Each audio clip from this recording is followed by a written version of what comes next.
Hi guys, this is Jason here from Nathaniel. In this lesson, I'm going to introduce you to how I go about my business when I am having to deal with the topic of fillers, right? Fillers are those arpeggiated runs which you hear very often, sometimes it comes in very quickly. The whole idea is to create some flair or in plain and simple just to show off, or sometimes if you're accompanying a band, you'll have an occasion where maybe the singers finish the sentence, finish a phrase of singing, and then in the gap, you could kind of lead into the next thing. So it could be musical, it could be something the song needs, or it could be something you just add as flavor to the song whenever possible or whenever you get the chance. Or if it's an instrumental song, I guess you can do it pretty much all the time, right? So traditionally, the way you play runs or fillers, at least a lot of the videos I've seen on the internet, revolve around things like taking a triad and playing that with inversions, and you kind of arpeggiate that and keep climbing. For example, that's your inversions of G minor, which I'm taking for the lesson. Or you could do it in fours, which is a little uncommon because it's a bit trickier to play on the fingers. So that is one way you have your runs or fillers described. The other way is you could take groupings of notes of a scale. Like for example, G minor scale, and now you do your runs as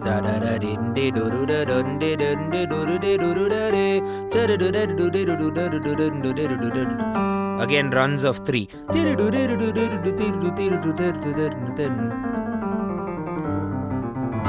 That's another common way to do a run. So I've talked about inversions. Then the groups, let's say a trio of notes, or you can do 4 notes. Another scale you could consider for your runs would be the pentatonic scale, which is a 5-note scale. So you could develop runs on that scale.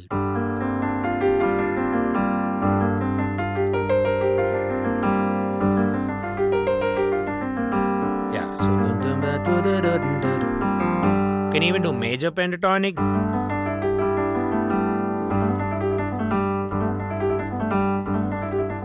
It's also nice warm-ups, right? So the runs I'm going to try and describe for you today are going to be things which I do a lot in my music, which I think are quite unique, which you may not find going around on the usual, how to play a piano run lessons. So let's get cracking. Don't forget to watch the lesson till the end. There are quite a few concepts regarding the runs, quite a few theoretical concepts which you could even use in a non-piano run show-off kind of way. But in the lesson, it's primarily 2 octaves to just run up and down whenever you need to. So someone will play a chord and you are there and you're expected to play a run, or you want to play a run. This lesson is basically to show you how to play that, or at least how I approach some of my runs, right? Before we get started, it'll be great if you can hit that subscribe button, hit the bell icon for regular notifications, and do consider following us on Patreon, where you're going to get all the notation for these lessons. You have the option of doing a 1-month subscription or a 1-year subscription. Both of these options exist. You'll get a discount, of course, if you do the 1 year. So do consider Patreon for all my handwritten notes, notation wherever applicable, and let's get cracking. So I'm going to start with a major chord as the base. So that's your G major, which will be GBD. And we'll take one more chord for our exercise. We'll try and do the run on a major chord as well as a minor chord. So if you take a minor chord, it will be G, B flat, D, doo-doo-doo, right?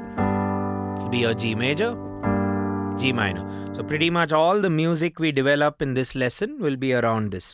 So the first kind of run, or almost all the kinds of runs which I will be demonstrating, will revolve around an additional note to the existing triad. the additional notes would be an add 2,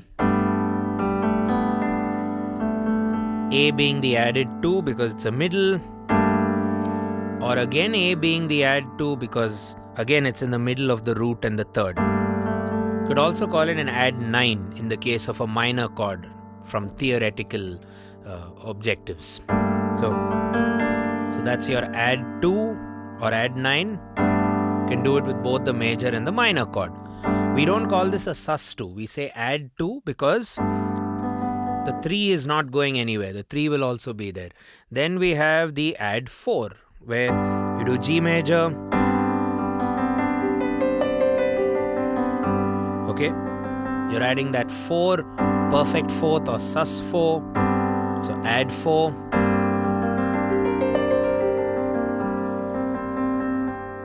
There we go. It goes with both the major and the minor. Then we have the sharp 5 or the flat 6, or we call it the minor 6th or the augmented 5th. So with a major chord, it works more like an augmented. So we add that embellishment. Okay, you could also do it over a minor chord.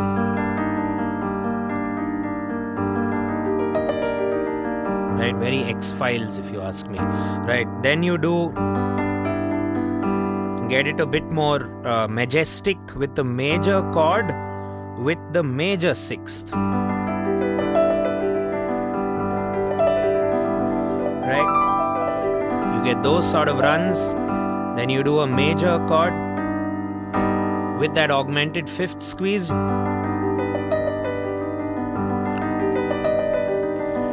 Everything has its vibe, and the reason why I choose these, so what have we chosen so far? We've chosen the add 2, we've chosen the add 4, and we've chosen the add sharp 5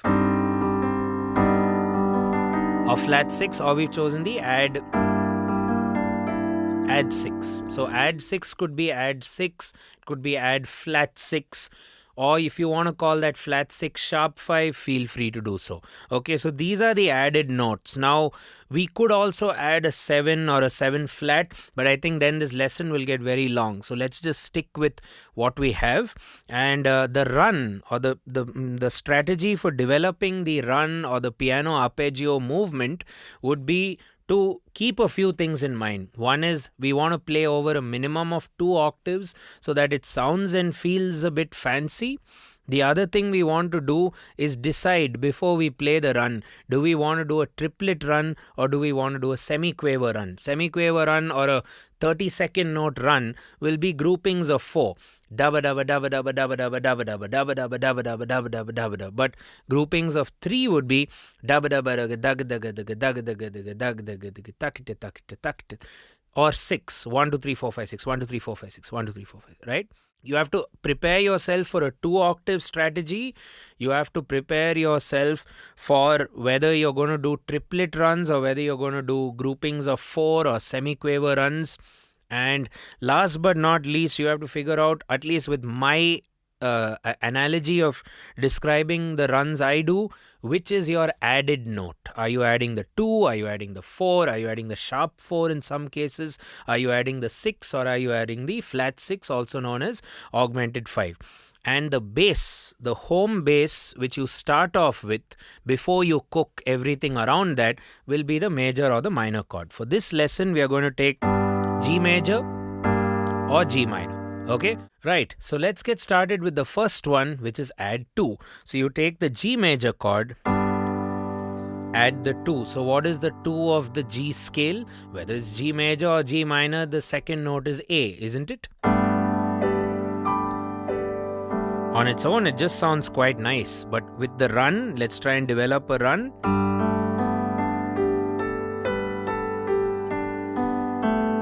That's your run there, okay? And I'm doing it with triplets. 1 and 2 and 3. You could count it as 3s. Speed it up. I'm just slowing it down so you can see where I'm crossing. Play 3, then your thumb.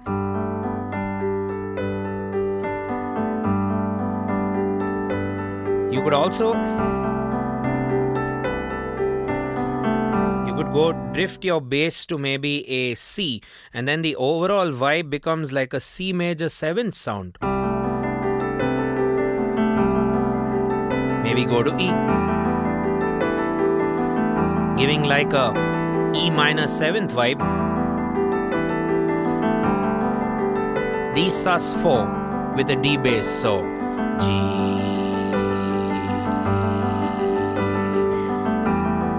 E minor, same run, C, D sus, right? Of course, you're not going to want to do it for the whole song. You want to do it wherever you get the chance to sneak it in, right? Now with all these runs, you can start from the bottom or you can start from the top.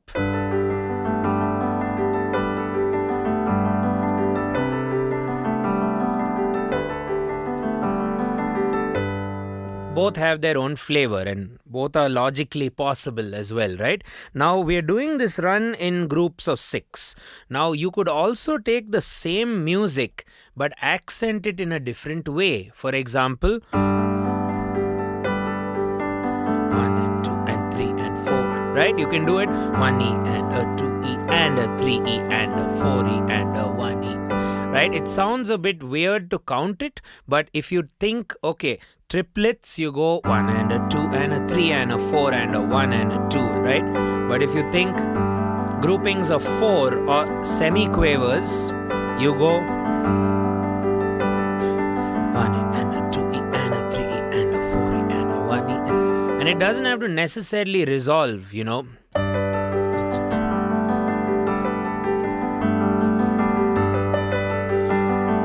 One E and a 2E and a 3E and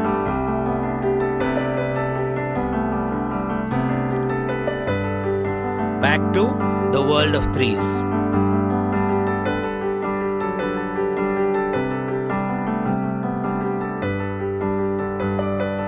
Or 1E and a 2. World of semiquavers or 16s. Triplets.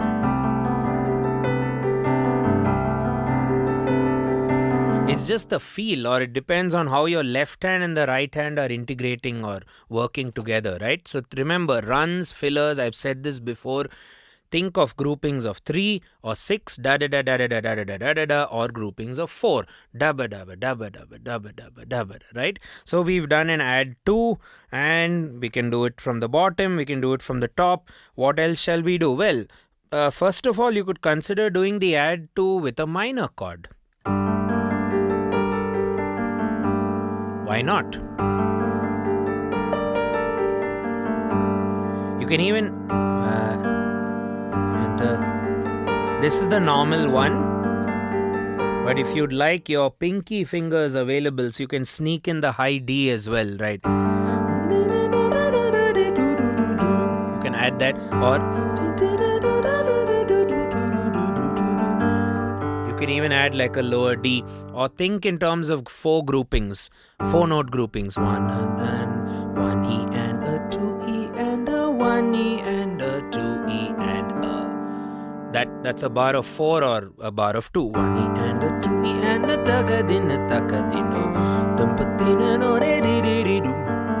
Your run's also getting a lot bigger now, right?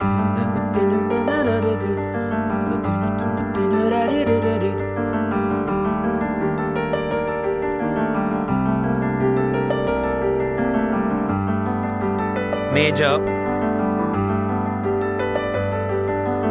minor.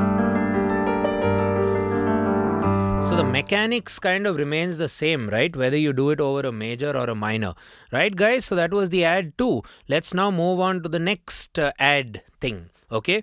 Same G major chord. But now let's consider adding the flat 6 to the chord, which is one of my personal favorites. So you take a G major. So flat 6 will be the E, and then you bring that down by a step, or you consider the flat 6 as an augmented 5, which is the 5 going up. You get that sound? So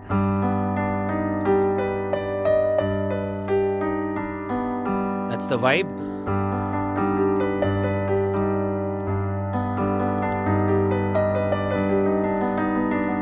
Right? You need your ring finger for this one to cross, so it'll be slightly tricky for G.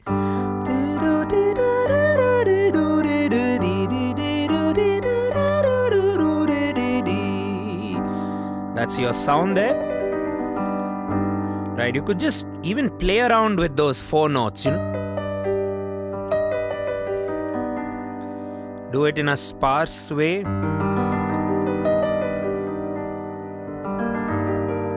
Bring in the minor. So if you bring in the minor chord with a flat 6, again, very interesting. Right, you hear this a lot in movies and all these sci-fi kind of programs, right? So I'm doing it in groupings of 4 now. 1 E and a 2 E and a 3 E and a 4 E and a 1 E and a 2 E and a 3 E and a 4 E and...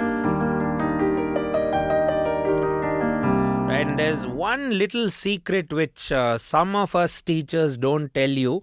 I mean, you might even want to call it a little bit of cheating, but the pedal, the sustain pedal, which we don't talk enough of, is generally pressed during these runs. So that is what really gives you that flow between the notes. But however, to control the pedal needs a little bit of experience. So some keyboard players, I find with some pianos or some digital keyboards, you have a button which goes like in auto sustain mode.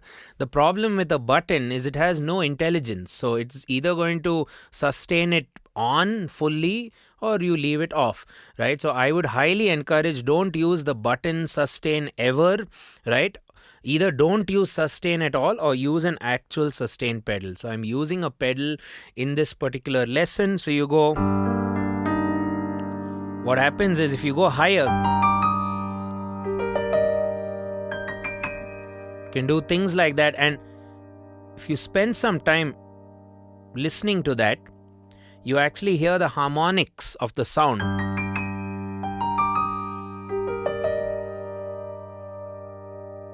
Hope you could hear that, right? So the sustain pedal is not just there to sustain. It's there to cling on to the harmonics or enhance the harmonic resonance, which is also there. Remember, every note has a lot of harmonics on any musical instrument. A piano is no different. It has a lot of harmonics or overtones, as we call it. Anyway, coming back. So just remember, I use the pedal while playing, and I guess so should you.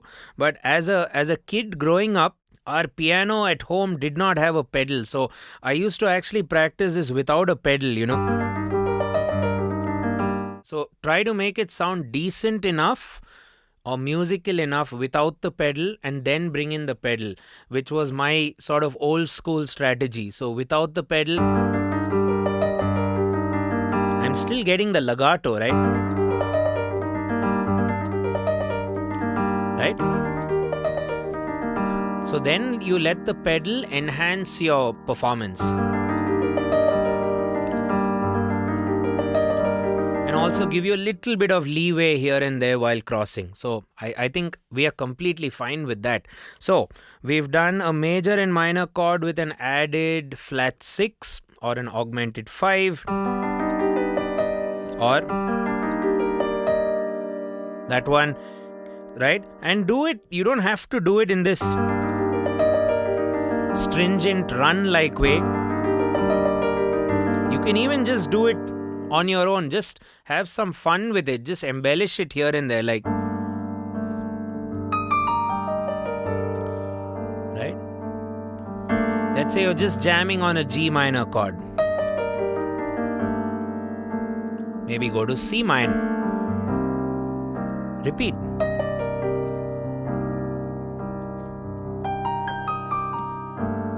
Maybe play it higher. Right?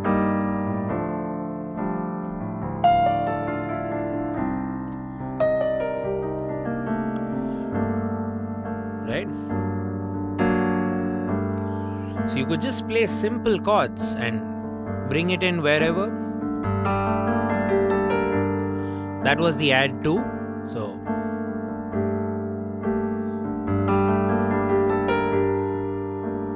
let's bring in some add flat 6.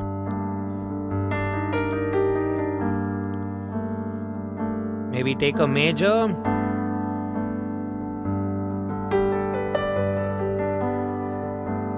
More brighter with the add 2.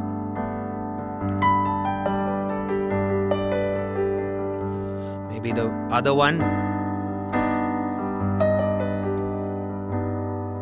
Yeah.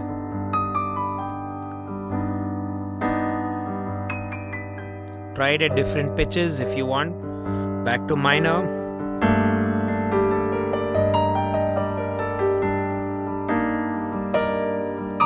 Since the pedal is held, you can kind of either play arpeggios or you can kind of play some blocks. Like, so maybe like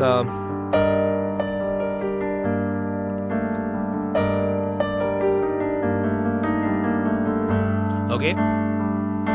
So yes, I am getting a bit carried away, but I'm trying to show you the application. It's not like you play a G minor chord, wait for the singer to finish, still stuck there. Singer's getting over, and now, you don't have to just do it just because you can do it. You should do it because the song also needs it, right? So maybe you could, at the compositional stage, you could bring in these fillers and see how that flavor works as well. So now we've kind of exhausted the minor 6th embellishment, also known as the augmented 5th. I guess when you use the major 3rd, you call it the aug 5. Now you call it the minor 6. So now let's do the other 6th. What is the other 6th available? The major 6th, or the 6th in the major scale. Or just the major 6th, because the major 6th could be there even in like a minor 3rd or a minor vibe. For example, the Dorian scale has the major 6th in it. Even the melodic minor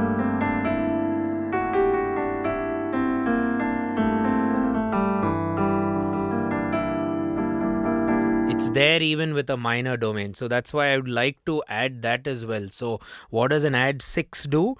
This is the vibe. Okay, so you do 1 3 5 back to major. Almost like a penta scale, right?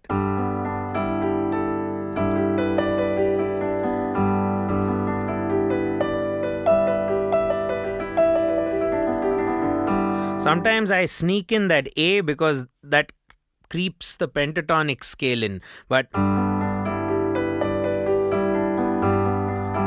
just get used to this. So the resultant chord you're shredding on is actually the G major 6th chord, right? So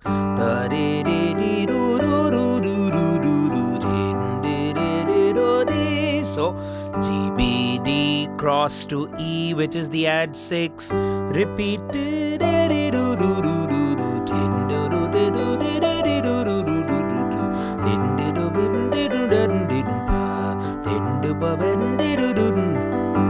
For information, if you do this on F sharp, it's really easy. It's just the entire pentatonic scale is right there. Right, you can have some fun on F sharp if you didn't know that. Okay, coming to minor with an added major 6th. That's, I think, one of the last embellishments for the day. So you go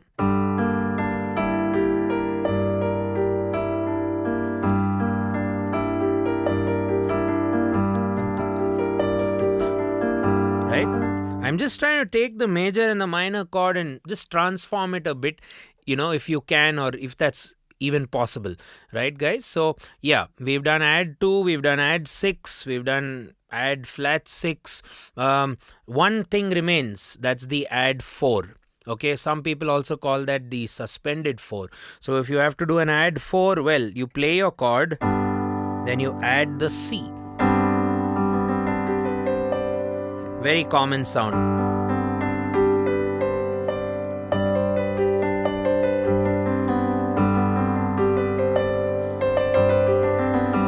right? I'm reminded of the Baywatch theme from way, way long ago, right? So you get that sound, right? You could either do it with just the suspended chord, you can ignore the third, or you add the third, which gives you a more interesting sound.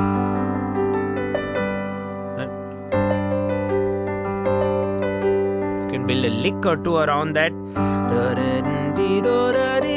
or just practice as an exercise. So back to our usual drill.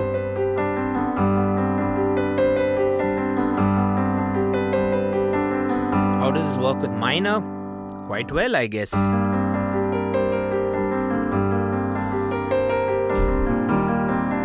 Change your bass, it'll transform the sound.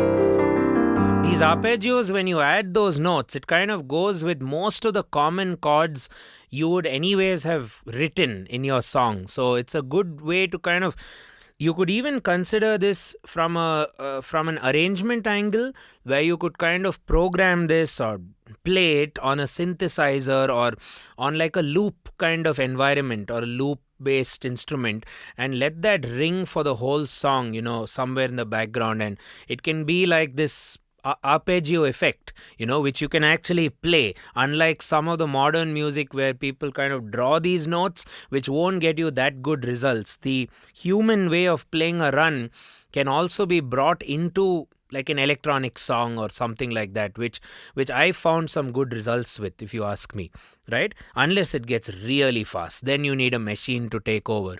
Okay, so these are about all the runs, guys. I'm going to recap everything. I know I've drifted along the way, so do hang around for just a couple more minutes while I will recap all of the runs once. So let's start with G major with the added 2. And then G minor with the added 2. Then I'm going to do G major with the added 6. Then the normal 6, like that, right? You get the drift. So there's going to be maybe about 8 variations in this arpeggio run. And I'll do it on triplets for ease of understanding. That'll be da da da da da da da da da da da da da da da da da. Okay? So G major or major chord with an add 2.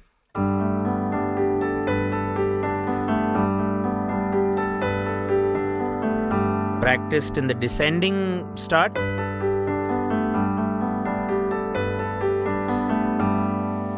Minor chord with an add 2.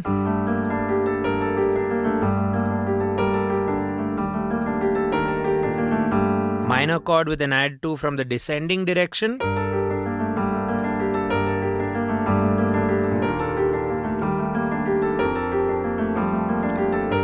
Okay, major chord with a sharp 5 creates an augmented flavor. Right? Triplets again.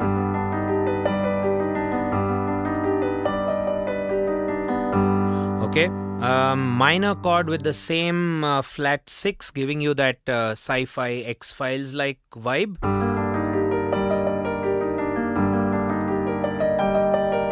You can do it in semi-quavers like I'm doing now, groupings of 4, or groupings of 3s would also work. Descending version. Remember, in some cases you'll have to cross your ring finger. In some cases you'll have to cross your middle. So that's a job you have to figure out. But while crossing, I tend to remind my students to not kind of move their elbow. At least students who I can see when I'm teaching, don't turn your elbow, because then your entire body will lose its shape, so to speak. So try to, even if you're crossing, let the wrist cross, and if you see, my elbow is still stuck to the body pretty much, right? You can move your whole body if you'd like, but I don't encourage sudden jerky motions of the elbow, because that can also hurt your wrist if you overdo it with your elbow. So be a bit careful with runs. Sometimes it gets a bit sporting like, so you kind of overdo it. Take breaks, take regular breaks while doing this stuff. Coming back, where we do normal 6 with a major chord.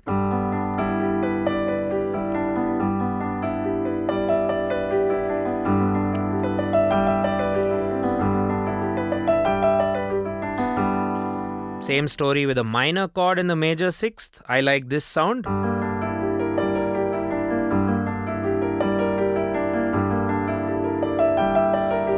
Groupings of 4 right there. Okay. Yeah. And so the last grouping was the sus4, which is the C in the middle of the B and the D. There we go.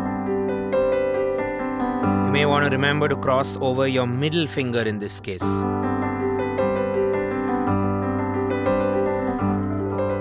You can get some good speed there. Always try to practice in reverse direction as well, starting with the top end. So you never know how you're going to play it, how it just comes out for the purpose of the song. Ideally, you want to do all these things to serve the song as best as possible. So you don't want to do what how you'd rather have a bank of these things waiting for you, and then in the song you can kind of pick and choose, or it just kind of sometimes happens a bit organically. You don't even know how it got built, how that run happened. It just happens just to serve the song, and hopefully you realize you have a good bank of stuff to rely on. Last one was minor chord with a add 4.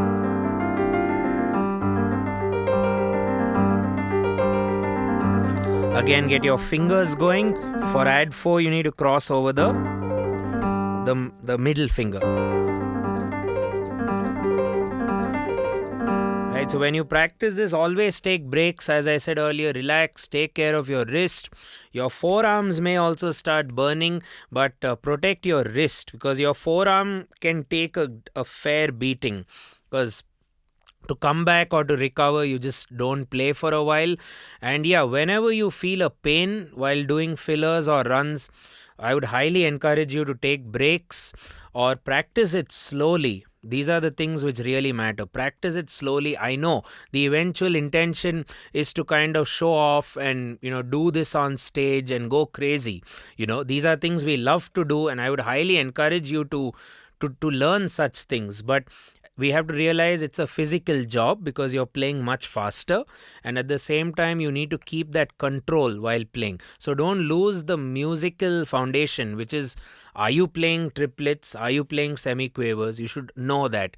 And a metronome will also help while you practice. Set the metronome to a slow speed and then try to divide it by 3 or divide it by 4. These things can be used to make it a bit tight while you play. Also use it in context with the song. So if you take, let's say, a chord sequence of just 2 chords of G minor, maybe in the gap, play the filler. This will give you more control.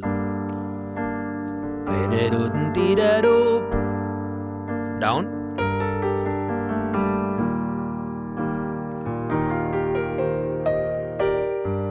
Okay.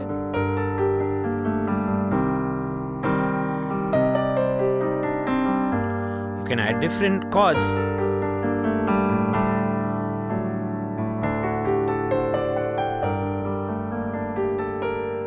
Right?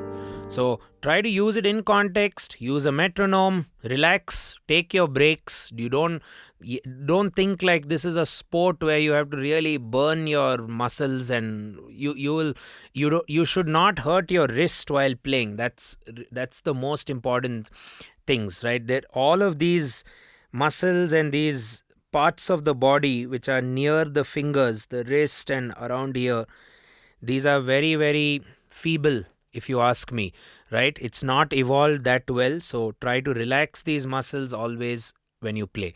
The shoulder, the arms, the forearms, all of that can take a beating because we are used to that with our species, I guess. But the other muscles are very, very weak. So take care of those muscles.